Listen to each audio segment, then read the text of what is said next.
This chapter is body movements. This chapter is quite lengthy. इसमें हम लोग body के अलग अलग मूवमेंट्स के बारे में पढ़ेंगे, मूवमेंट्स क्यों होता है, इन सब के बारे में भी पढ़ेंगे. So what is locomotion? Locomotion हम लोगों को पता है कि हर ऑर्गेनिजम्स इधर से उधर मूव करता है एक्सेप्ट प्लांट्स. सो इसी मूवमेंट को लोकोमोशन बोलते हैं. The locomotion of an organism bodily from one place to another is called locomotion. Sorry, the movement of an organism. So body जब ऑर्गेनिज्म का एक जगह से दूसरी जगह जाता है उसी को लोकोमोशन बोलते हैं. लोकोमोशन के लिए बॉडी पार्ट्स यूज़ करना ज़रूरी है. जैसे ह्यूमन बींग्स क्या यूज़ करते हैं? लेग्स. कब? वॉक करने के लिए. काउस भी लेग्स फॉर वॉकिंग. फिश अपना टेल और फिन्स यूज़ करती है स्विमिंग के लिए. स्नेक अपना पूरा बॉडी यूज़ करता है क्रॉल करने के लिए, स्लिदर भी बोलते हैं. And birds uses their wings for flying. So these are the body parts which they use for these locomotions. Now locomotion क्यों ज़रूरी है? कोई ऑर्गेनिज्म क्यों इधर से उधर घूमता है? उसको फेवरेबल इन्वायरमेंट चाहिए होता है. कहीं ठंड है तो गर्मी की तरफ जाना है उस तरह से, या गर्मी है तो ठंडा जगह पे जाना है. खाना और पानी ढूंढने के लिए, अपने आप को एनिमीज से बचाने के लिए, to find their partners for reproduction and to find suitable place for laying eggs और rearing their young ones. Snake कहीं जाकर एग देता है कहीं दूसरे जगह जाकर ताकि आसपास दुश्मन ना हो. इस तरह से सारे ऑर्गेनिज्म का ये बात है. Body movements. A change in the position of any part of the body with respect to its axis is called movement. ये हाथ सीधा है ऐसे सपोज, अब ये अगर इधर जा रहा है या उधर जा रहा है तो इसी को मूवमेंट बोलते हैं. तो अपने ओरिजिनल पोजीशन से एक्सिस से अगर इधर उधर जाता है उसी को मूवमेंट बोलते हैं. Stationary animals such as sponges, corals and sea animal show this kind of movement. So sponges, corals and sea animals, ये सब गूगल करके देखो तो ऑर्गेनिज्म का फोटो से समझ आ जाएगा. ये सब ऑर्गेनिजम्स इसी तरह से मूव करता है. ये पूरा एक जगह से दूसरे जगह नहीं जाता है, थोड़ा बहुत बॉडी पार्ट्स को हिलाता है. जैसे हम लोग कभी हाँ ना बोलने के लिए अपना हेड शेक करते हैं ना, तो वो मूवमेंट ऑफ हेड हुआ. वो लोकोमोशन नहीं है क्योंकि वो हेड हम लोग का एक जगह से दूसरे जगह पे नहीं गया, सिर्फ उसका मूवमेंट हो रहा है. तो कोई भी मूवमेंट के लिए एनर्जी चाहिए और कोऑर्डिनेशन चाहिए बिटवीन डिफरेंट ऑर्गन सिस्टम्स. ये सारा एनर्जी वगैरह हम लोगों को मिलता है न्यूट्रिशन से और रेस्पिरेशन से. जो खाना हम लोग खाते हैं उससे, फिर वो खाना में बॉडी में ब्रेक होकर एनर्जी देता है. अब ये कौन डिसाइड करेगा कि बॉडी पार्ट को मूव करना है कि नहीं करना है? तो वो नर्वस सिस्टम डिसाइड करता है. नर्वस सिस्टम का मेन ऑर्गन क्या है? Brain. So the nervous system then directs the muscular and the skeletal system of the body to move.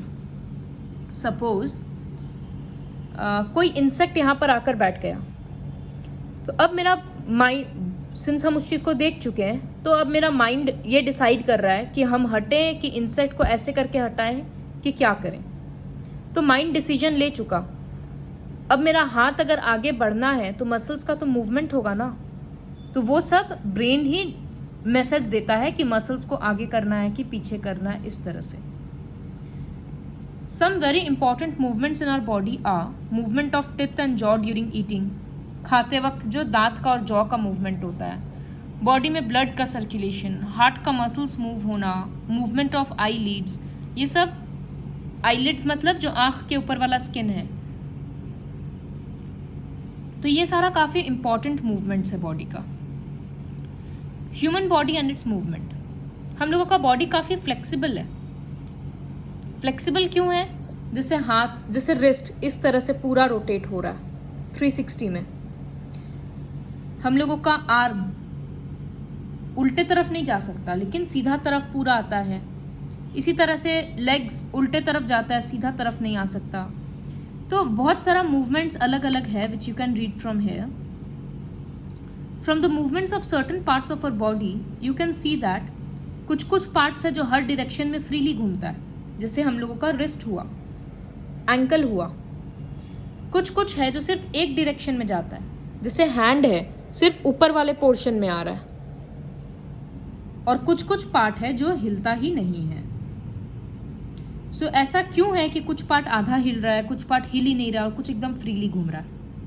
That is because of joints. So what are joints? जब दो bone एक दूसरे से connect होता है तो उस पोर्शन को जॉइंट्स बोलते हैं। So why are we able to move only certain parts in our body? सिर्फ थोड़ा ही पार्ट, मतलब ऐसा कुछ कुछ ही जगह क्यों है जहां मूवमेंट है? तो क्योंकि अलग अलग टाइप का जॉइंट्स होता है, इस वजह से ऐसा है। इसके बारे में हम लोग अब पढ़ेंगे। जैसे यहाँ पर दिखाया हुआ है, ये 2 बोन है और ये 1 बोन है, ये यहाँ पर ज्वाइन हो गया, तो इस पोर्शन को जॉइंट्स बोलते हैं। These are called bone joints और सिंपली जॉइंट्स। सारा मूवमेंट इन सब के कारण ही होता है।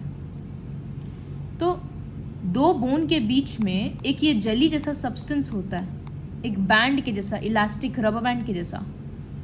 इस चीज को बोला जाता है ligament. So it is a stretchy band like structure जो 2 बोन्स को जोड़ के रखता है, उसको लिगामेंट बोलते हैं। जैसे बहुत बार सुना हुआ होगा कि क्रिकेट खेलते वक्त या फुटबॉल खेलते वक्त कोई इंसान गिर गया तो उसका लिगामेंट फट गया, तो वो हील होने में फिर टाइम लगता है। Types of bone joints. कुछ कुछ जॉइंट्स फिक्स्ड है, मतलब वो हिलता ही नहीं है। The zipper like joint of cranium is a fixed joint. Cranium मतलब स्कल, तो स्कल का जो ये सब जॉइंट्स है ऊपर ऊपर का, ये सब हिलता नहीं है, तो ये फिक्स्ड जॉइंट है। Movable joints. मूवेबल जॉइंट्स का 2 कैटेगरी होता है, जो पूरा फ्रीली घूमते रहता है और जो थोड़ा बहुत घूमता है। हम लोग 4 मेजर मूवेबल जॉइंट्स के बारे में पढ़ेंगे। सबसे पहला बॉल एंड सॉकेट जॉइंट्स। इसमें क्या होता है, एक बोन देखो बॉल के जैसा है, ये बॉल के जैसा स्ट्रक्चर है, और दूसरा बोन क्या है, ये देखो हॉलो हो रखा है, खाली है। तो ये बोन क्या, ये बॉल क्या होता है, इस सॉकेट के अंदर घुस जाता है और फिर मूवमेंट होता है। जैसे ये एक हॉलो सॉकेट है, इसके अंदर ये बॉल फिक्स हो जाएगा और ऐसे टाइट हो जाएगा, फिर ये घूमेगा। तो this is ball and socket joint. The joint in which the rounded end of one bone, एक बोन का राउंड एंड है, fits into the hollow space of another bone. ये हर डायरेक्शन में घूमने में हेल्प करता है। जैसे हम लोगों का शोल्डर, तो the joints between the shoulder and the upper arm, shoulder और अपर आर्म के बीच का joint ball and socket joint है। ये रहा हाथ और ये रहा कंधा, दोनों के बीच का ये जो जॉइंट है। इसी तरह से थाइज और हिप्स, तो ये वाला जॉइंट जो है ये बॉल एंड सॉकेट जॉइंट है। ये एग्जाम्पल लर्न करना है। तो जॉइंट का डेफिनेशन और कहां पर प्रेजेंट है वो example. Next is pivot joint. The ball on a stick type of joint is called pivotal joint. देखो ये एक रिंग है और ये एक लंबा स्टिक के जैसा है, फिक्स हो गया, तो इस तरह का होता है पाइवट जॉइंट। ये कैसा मूवमेंट अलाउ करता है, अप एंड डाउन या साइड टू साइड। जैसे हाथ है हम लोग का, ऊपर नीचे जाता है, तो वही होगा पाइवट जॉइंट का example. Sorry my bad. Joint of skull between the joint of skull to the first 2 vertebra. जैसे हम लोगों का नेक रीजन में होता है, हम लोग हाँ ना या साइड लेफ्ट राइट भी अपना फेस को मूव कर पा रहे हैं ना, that is because of pivotal joint.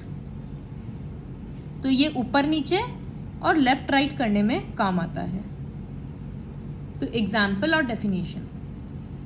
Next hinge joint, ये है जो हैंड्स में और लेग्स में प्रेजेंट होता है। ये 180 डिग्री मूव करने में हेल्प करता है। जैसे एक दरवाज़ा होता है ना, सिर्फ अंदर खुलता है या तो सिर्फ बाहर की तरफ खुलता है, ठीक उसी तरह से ये होता है। Next is gliding joint. The joint which allows only a limited movement due to sliding nature of cartilage is called gliding joint. जिसे movable joints of the backbone. Wrist में भी present होता है gliding joint. Backbone में present होता है gliding joint. तो ये थोड़े थोड़े एंगल पे मूवमेंट करने देता है. So these are the 4 major types of joints जिसके बारे में पढ़ना है. तो सबसे पहले अगर एक बार थोड़ा सा रिवाइज करें तो जॉइंट्स 2 कैटेगरी का था, फिक्स्ड और मूवेबल. फिक्स्ड मतलब जो हिलता ही नहीं है, जैसे ब्रेन का है स्कल में. और मूवेबल जॉइंट्स, जो मूवेबल जॉइंट्स भी 2 तरह का हो गया, जो थोड़ा बहुत हिलता है और जो एकदम फ्रीली घूमता है. सो मूवेबल जॉइंट्स का 4 मेजर कैटेगरी है. बॉल एंड सॉकेट जो पूरा फ्रीली घूमता है, पाइवटल जॉइंट जो लिमिटेड घूमता है, yes no left right, hinge joint 180 degree only, and gliding joints by small angles. Next comes the skeletal system. So what is skeletal system? ये जो पूरा बोन्स और कार्टिलेज, देखो कार्टिलेज क्या होता है. कार्टिलेज जैसे हम लोगों के बाहर वाला कान है जो हम लोगों का ईयर्स, फोल्ड हो जाता है तो वो बोन्स के जितना हार्ड भी नहीं है, और सीधा खड़ा भी है तो वो स्किन के जितना सॉफ्ट भी नहीं है. That substance is cartilage. हम लोगों के नोज में प्रेजेंट होता है, टिप ऑफ द नोज. तो यही बोन्स और कार्टिलेज का जो सिस्टम है, जो पूरे ह्यूमन बॉडी को एक फ्रेमवर्क प्रोवाइड कर रहा है ताकि वो बॉडी सीधा खड़ा हो सके या मूवमेंट कर सके, उसी सिस्टम को स्केलेटल सिस्टम बोलते हैं. स्केलेटल सिस्टम में 206 बोन्स है और कुछ कार्टिलेज है. बोन्स हार्ड होता है, कार्टिलेज सॉफ्ट और इलास्टिक होता है. The skeletal system of a human body consists of the skull, backbone, ribs, breast bone, bones in arms and legs, shoulder bone, hip और पेल्विक बोन. तो ये अलग अलग बोन्स स्केलेटल सिस्टम में present होता है. Now functions of skeletal system. Skeletal system का क्या क्या फंक्शन है? बॉडी को फ्रेमवर्क प्रोवाइड करता है. वो बॉडी के बहुत सारे डेलिकेट ऑर्गन्स को प्रोटेक्ट करता है. जैसे स्कल के अंदर ब्रेन है, रिब केज के अंदर लंग्स है, हार्ट है. तो ये सब बहुत सॉफ्ट ऑर्गन है जिसको प्रोटेक्ट करता है. बैकबोन है जो पीछे में, उसके अंदर एक बहुत पतला सा नर्व है, स्पाइनल कॉर्ड, तो वो प्रोटेक्ट होता है. वो बॉडी को सपोर्ट करता है और शेप प्रोवाइड करता है. और मसल्स के हेल्प से वो मूवमेंट में भी हेल्प करता है.